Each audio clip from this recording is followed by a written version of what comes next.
Good morning children.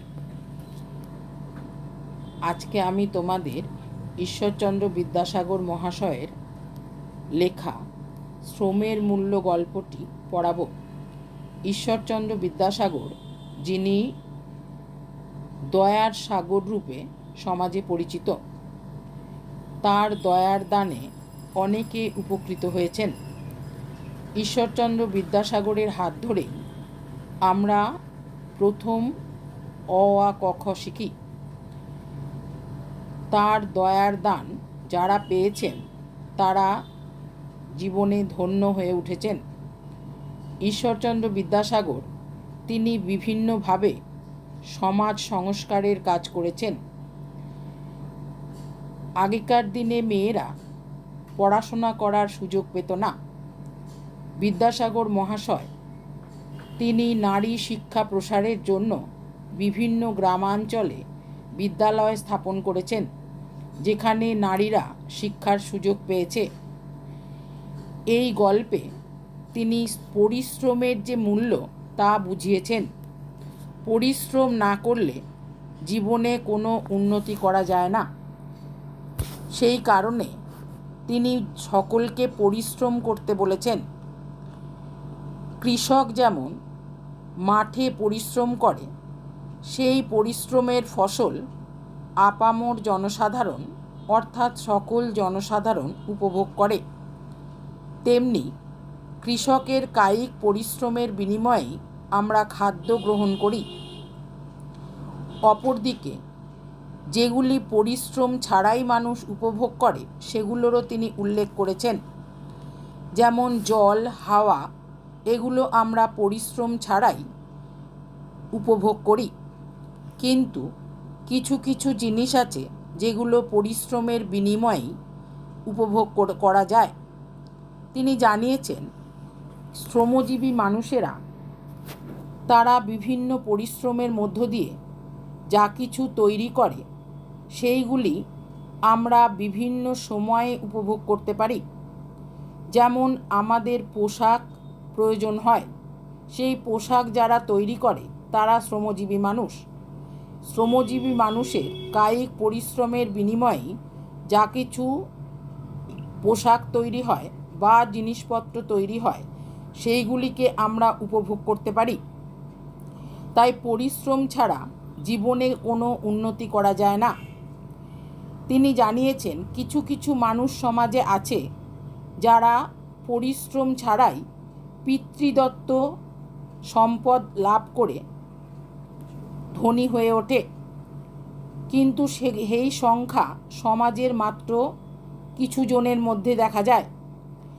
সমাজের সকল মানুষ যদি পরিশ্রমী না হয় তাহলে মানুষ সকলের কাছে ঘৃণার পাত্র হয়ে উঠবে।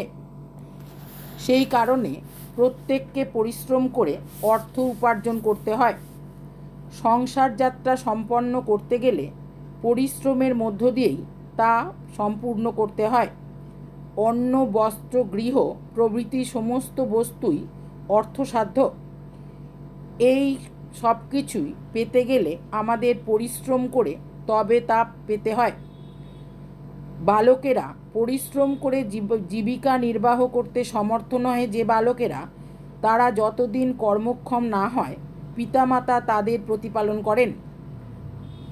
পিতামাতা যখন বৃদ্ধ হন, যখন তাদের কর্মক্ষমতা থাকে না, তখন তাদের প্রতিপালন করা পুত্রদিগের অবশ্য কর্ম। কিন্তু এই কর্ম যারা করে না তারা সমাজে অধার্মিক বলে বিবেচিত হয়।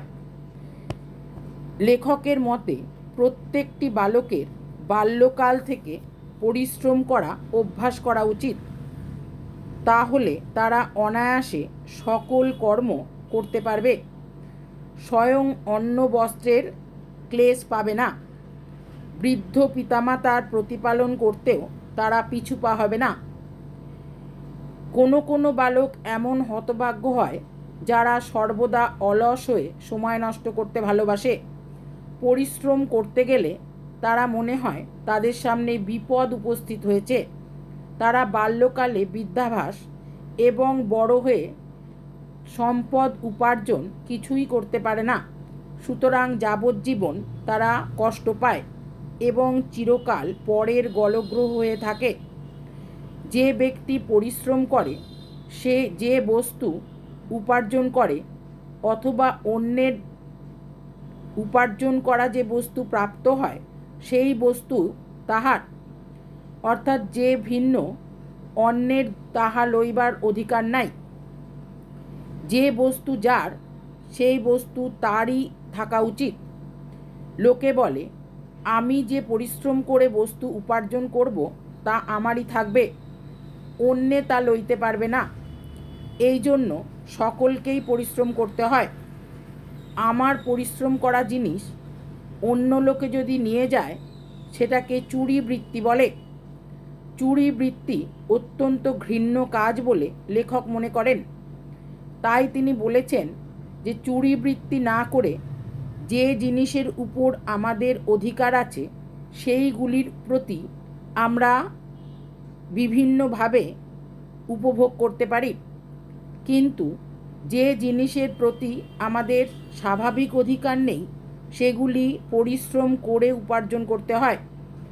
তাই প্রত্যেকেরই পরিশ্রম করে সমস্ত জিনিস উপার্জন করতে হয় এবং প্রত্যেকে সমস্ত জিনিসের উপরে নিজের অধিকার কায়েম করতে পারে তখনই যা সে নিজে পরিশ্রম করে উপার্জন করে।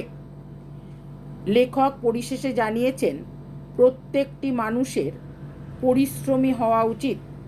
পরিশ্রম বিনা জীবনে উন্নতি করা যায় না। প্রত্যেকের পরিশ্রমের মধ্য দিয়ে সমাজের অগ্রগতিকেও এগিয়ে নিয়ে যাওয়া যায়।